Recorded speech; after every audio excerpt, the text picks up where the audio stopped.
Right, here we are out going along the edge of one of the beautiful lochs in Scotland here,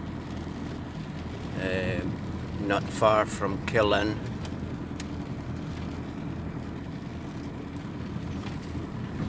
In the summertime this is absolutely stunningly beautiful. Even at this time of year it's okay.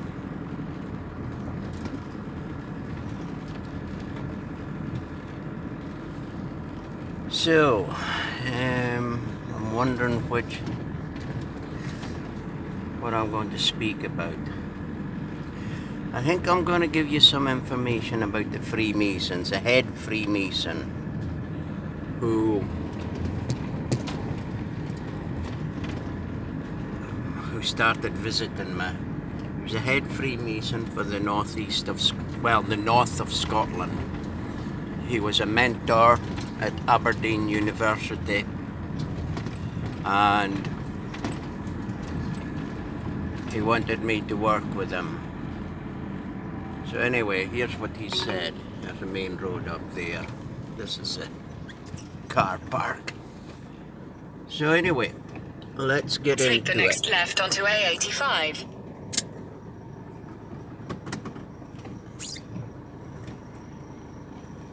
What happened was that as I was working on a hydrogen engine, the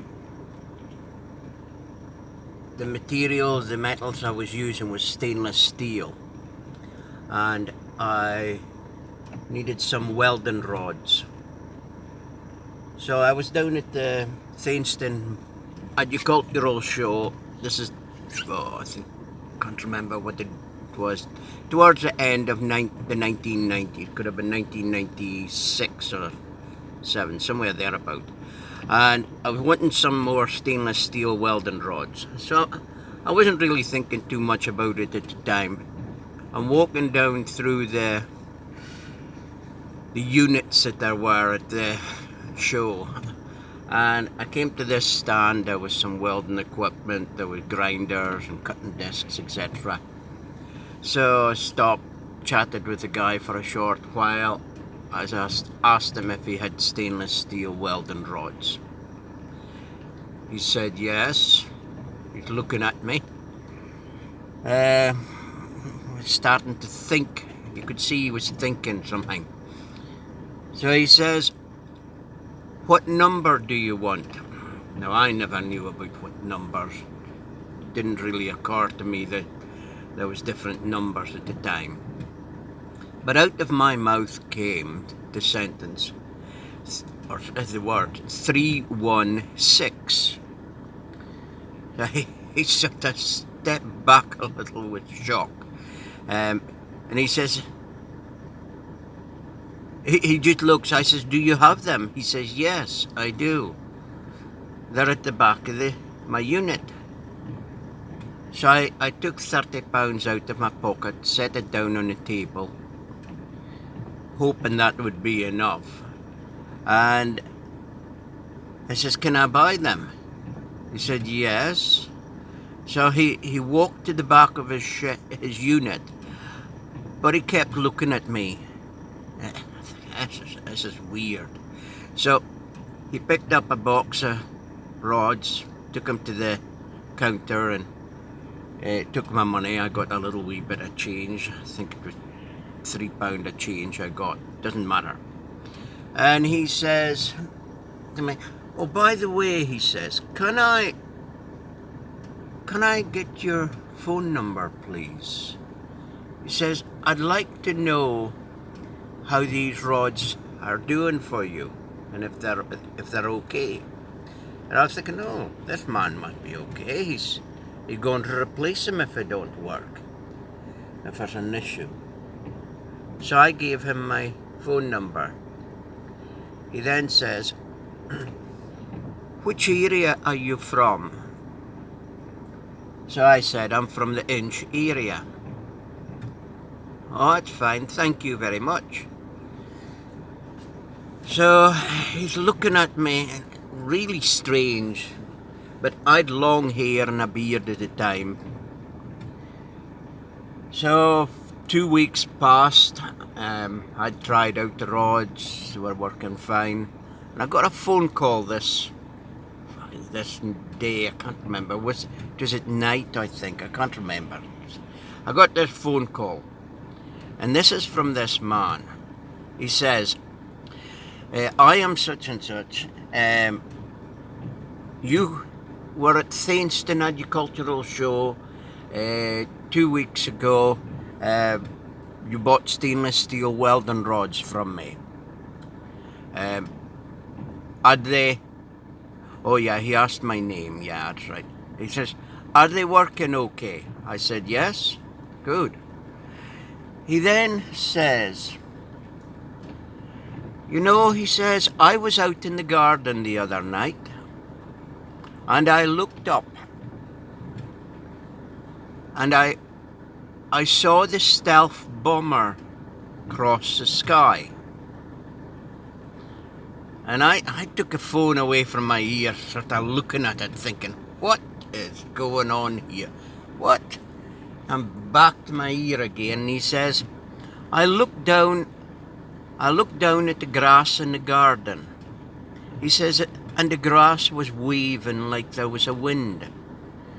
But he says, after the bomber had crossed over, he says, I looked down at the grass again, and it had stopped waving as if there was a wind. And I was thinking to myself, this is crazy. Who on earth is this guy? What's going on here? Why would he be watching a stealth bomber? Who's giving him the information? And how does he know to look down and see the grass waving in like there's a wind? So anyway, the man then says, have you seen anything in the sky unusual? And I just says, I says, I'm sorry, I can't speak about that on the phone. Oh, he says, can I come to see you? So my nose was sticking way out. I wanted to know more. So I said, yes. So he arranged to come round the following Sunday. So sure enough, on the Sunday round he came.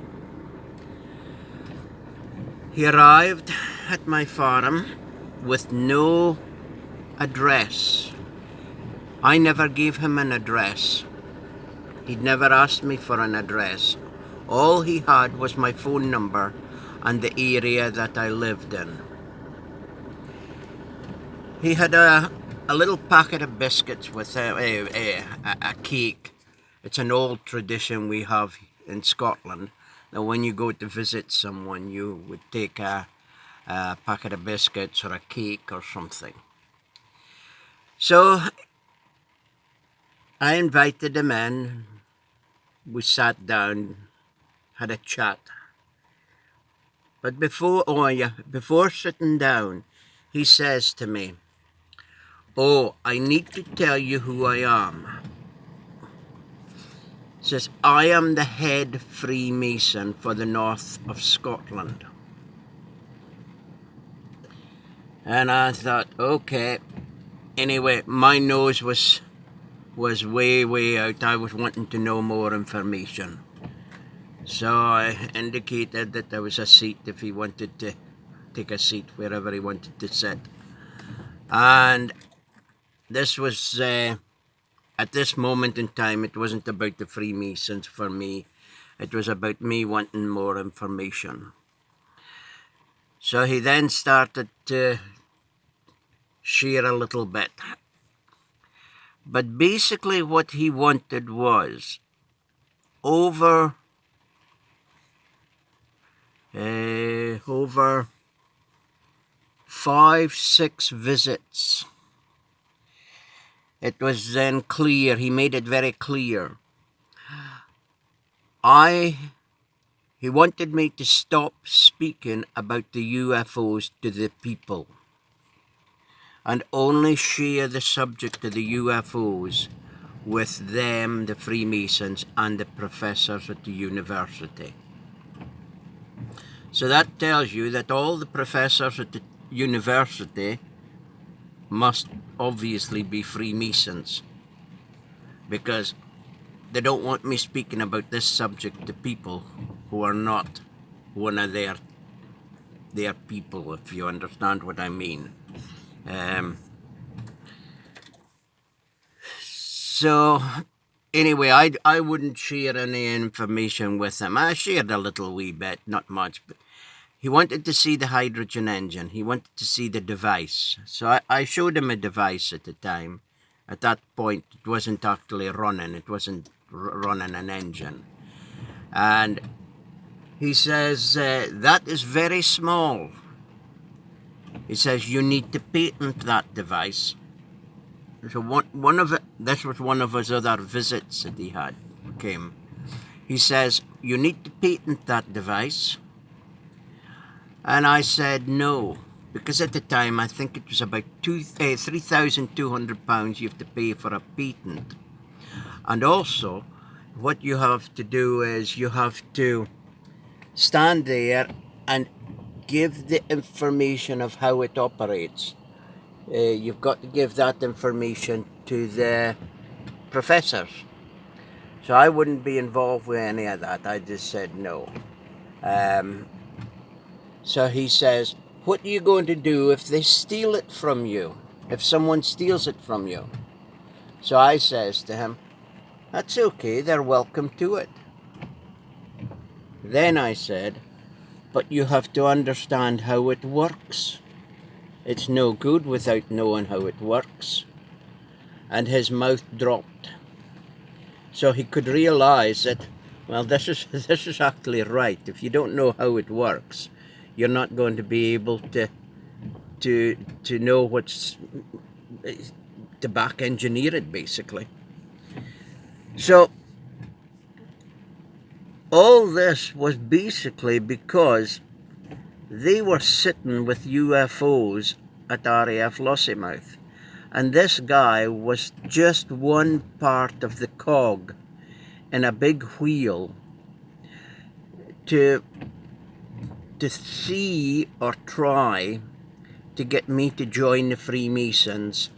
And if they could get me to join the Freemasons, they would then be able to control me, because it is right, you will do as we say.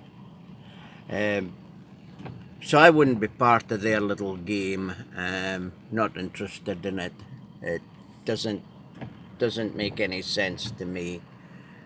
Why would anyone get involved in something like that? So anyway, I think we'll call it a day for this video. And it's disappointing that it's not a sunshiny day. It would have been beautiful here if the sun had been shining.